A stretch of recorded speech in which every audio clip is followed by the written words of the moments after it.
ஏய், என்னாச்சு? மூச்சு இல்லடி,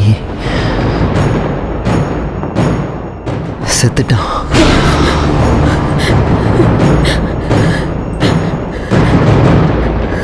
நம்ம 2 பேரையும் ஒன்னாவே வாழ விட மாட்டாங்களாடா? அதான் நான் வந்துட்டேன்ல, நீ பயப்படாத.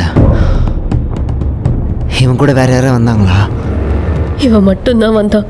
நீங்கள் வந்தது வேற யாராவது பார்த்தாங்களா? இல்லடா, நீங்கள் வந்துட்டுன்னு வேற யாருக்காவது சொன்னியா? இல்ல குரு. சரி வா போலாம். ஏய், எங்க? வாடி சொல்கிறேன்.